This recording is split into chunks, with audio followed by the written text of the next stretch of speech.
Happy Monday, everyone! And this is our third day here in Ho Chi Minh. So, morning na morning, mag-walking kami. Walking pero meron pa kaming ibang gagawin.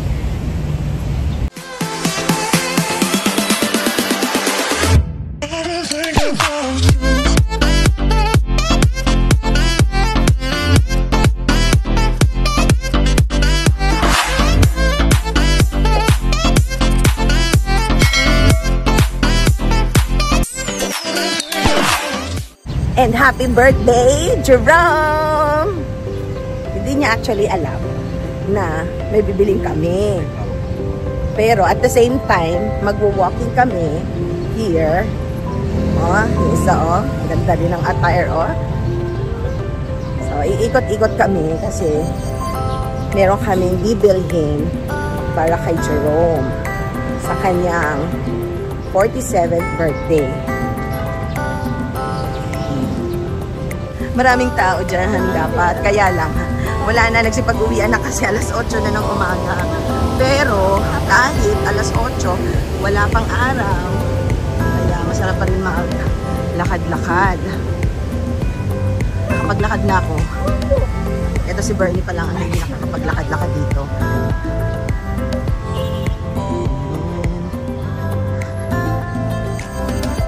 Mamaya kasi nakita niyo na to sa una kong walk. Kaya iba naman. Naglibot pa kami dito. Again no, itong nabukan ni G na lugar, para siyang Rockwell. Maganda siya kasi sa mga baba, mga condominiums yan halos. Pero sa baba, mga commercial. So marami kang mabibilhan. Ang dami-dami as in. Ang pagkain, ganyan.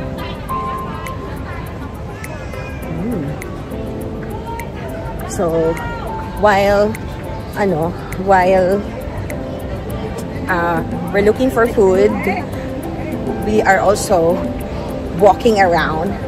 Alam nyo ba, pag nakakarinig sila na nag-i-English, ang isang a-amaze sila. Tapos, natatakot makipag-usap. No? So, again, mga Filipino, mga kababayan ko, magpasalamat tayo na ang English ay itinuro sa atin. So, pag-aralan pa natin mabuti kasi sa mga Asian countries. Angat ang Pinoy kasi mas magaling talaga pala ang Pinoy mag-English. Tingnan nyo ha, sa palibot. Sa bawat in between ng mga buildings, merong swimming pool. Hindi lang iisa ang swimming pool. Oh, look at that, oh. Another swimming pool. Doon din sa una naming nadaanan, there's a swimming pool as well. So, maraming mga nabakante na ng mga commercial units. Siguro nag-down. Pero ang dami ng farm shop oh. 'Di ba no? Ang dami ng farm shop. Wow. Okay. Ayan, farm shop. So, yan, meron din mga mga stores. Ang dami, nakakatuwa. Dito, pag marunong ka mag-speak ng English, elite ka. Yes. Social ka. Yayamanin ka. Pag, nakapag-English ka, kakaiba sa kanila. Kaya,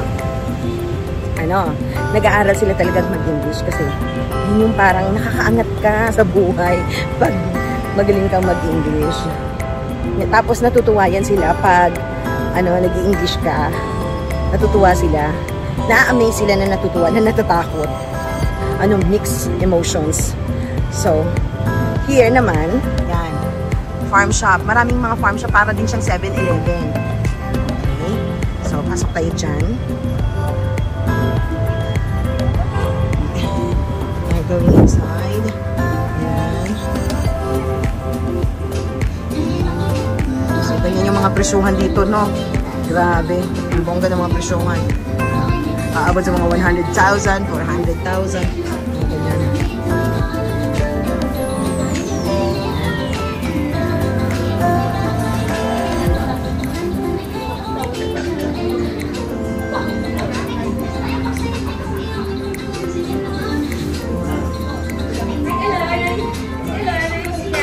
So, iikot muna kami ulit sa park na to Dahil itong isang kasama ko, hindi namin to nasama nung una kaming naglakad.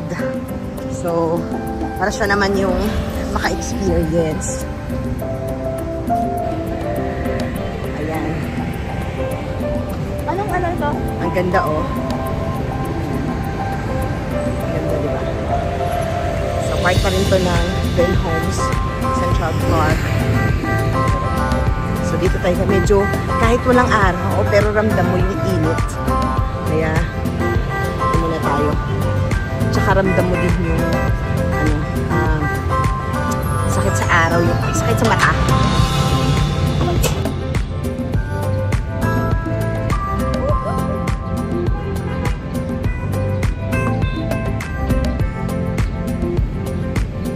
Ang ganda talaga dito, guys. So, visit Vietnam. At ilagay niyo tong Ben Homes Central Park sa inyong itinerary. Yung dalawa, nagpipicture pa, hindi pa makamove on dyan. So, dyan lang talaga kayong dalawa. Dyan lang talaga kayo. Alin na kayo dito. Napakaganda ng place talaga. At malinis din. Dito sa part na to, hindi namin to napuntahan ni G nung kami ay nag-walking. Tapos, tignan nyo oh, merong red na bridge. And then, merong mga koi. Oh my God, ang lalaki ng mga koi. Oh, grabe. Sa tapat lang ito ng tinitirhan namin yan. Yan dyan, merong, yung P2 na yan. Dyan kami nag-i-stay. Yan oh, tignan nyo yung mga koi oh. Ang lalaki niyan. Ah, grabe. Ang gaganda. Oh. Ay, ang dami. Ang dami at saka ang lalaki.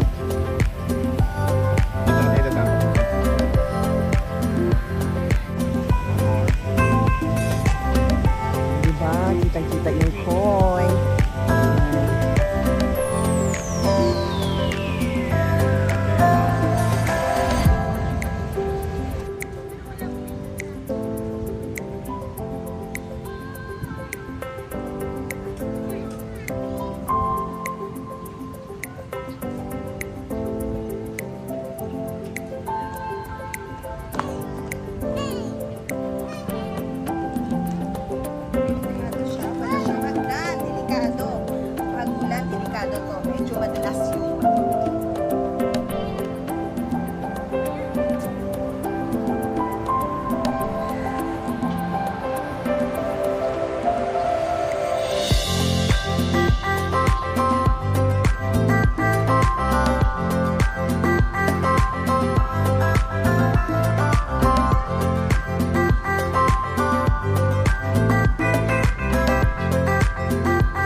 Umaga pa lang.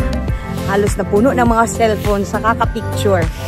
Andito pa lang yan sa sa Ben Homes Central Park. Dapat bibili kami ng maluluto namin. Bibili kami ng cake, ng flowers. Yan. Kaso, yung dalawa, ikot pa din ng ikot. Oh, picture pa rin ng picture. Sabi ko na nga ba eh. G, ano sabi ko sa'yo, diba? Na pag si Balmeo ang pupunta dito sa park na to. For sure yan. Sure na ang oras ay mauubos talaga sa pagpipicture.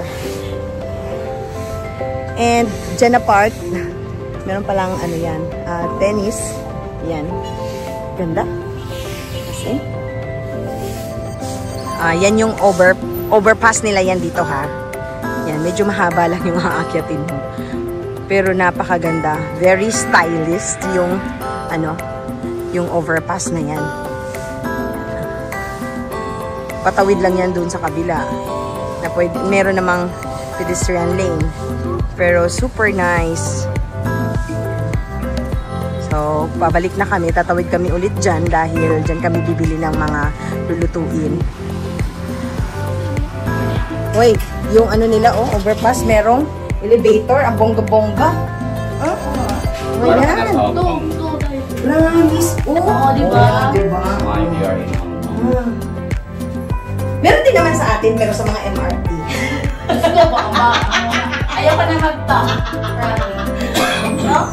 Pero, uy, nasa kabilang bonggages naman talaga.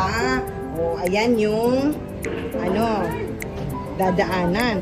Abay, maganda din dito mag-pictorial. Mag-video ako. Ayan, hinto na naman kasi. Magpipictorial naman kami. Diyos Leo. Ayan, oh. Tignan nyo naman, oh, yung background, oh, napakalinis, di ba? Ayan. Ay, kapakaganda. So, ayan. Tuloy na naman sa paglalakad. Oo. Yeah. So, another elevator. Ganda sa akin, kala ka mag-elevator ako. Pwede naman, hindi naman nakakapagod na, ano. Mag-try naman na tayo maghagdan. Oo. Mag-try tayo maghagdan, pababa naman eh. Ayan, oh. Sige ha. Oh, bababa ako ha. Wait, tumabi kayo. Diba? Hindi, ito ka sa baba. Bigyan siya lang kami. Hindi, Ako na nga. ikaw nga mauna eh. Ah, sige. Sige, padaanin mo na natin siya. Ba't kasi nakaharap? Uy, doon ka. Teka lang. Diyos ko. Turn na to ha. Bababa na tayo ha. O baka meron pang may gustong maglambitin dyan sa tawid nito. Merong mga mga pupo ng kalapate. Kaya, syempre, subok naman natin yung pagbaba sa kanilang overpass. Kanina kasi, syempre, dahil paakyat, kaya, elevator. But this time, since, pababa, kaya, we are using the stairs. Arti-artihan kasi, pag alam nyo, ang ginagawa ko, kasi, pag meron mga lokal, tawag nito, tumataas ang kanilang kilay pag merong, alam din nila na merong may foreigner. Syempre, foreigner tayo sa kanila na side. So, ang ginagawa ko, talagang I use English for me, for them to understand that we are foreigners in their country. You know? O, diba? Nag-English talaga tayong nangyayari. Asan ba yung dalawa? Ba't nawala? Oh, right now, babalik tayo doon sa pinuntahan namin. Yan. 3 such food. Ewan ko, nandiyan ba? Nawawala. Saan ba nagpunta yung dalawa? Nawala Saan ba yung napunta? Oh, ikot ulit tayo dito. Ayan, meron din ditong swimming pool. Meron din dyan, swimming pool. Dito tayo sa likod. Para salubungin ko sila. Dahil dito papunta yung sa amin banda. So, ito yung bakery nila. Artisan Bakery. Ayan, andyan na pala yung dalawa, kaya nawala. Ayan. Wow. Cake. Wow. Ganda ng mga cake.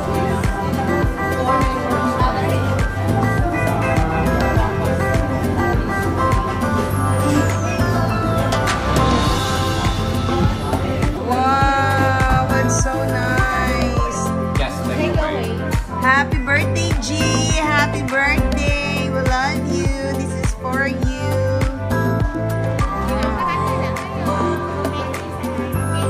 The flowers.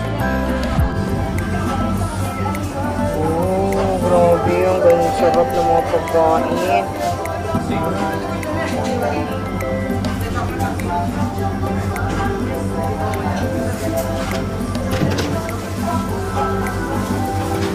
Oh, yung coffee nila dito. Yan.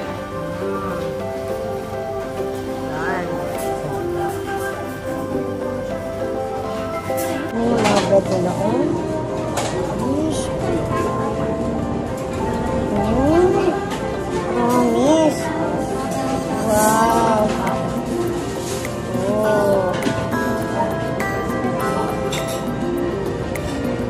So, labas na tayo dyan sa bakery. Kasi mapapadami talaga yung bilhin nyo. Kasi talagang, alam niyo yung itsura ng mga pagkain nila dito, napakasarap talaga tignan. Masarap din siya. Ayan. Sarap din.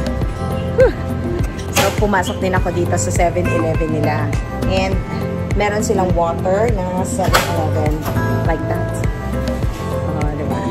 Thank you. Thank you. Hindi natin na video yun na nag-market kami dito. Oh, ayan. Oh, bumili kami ng flowers. Lulutuin namin. At uwi na talaga kami. Bababa naman tayo. Okay. So, that's it for the Monday morning vlogs. Thank you for watching, everyone.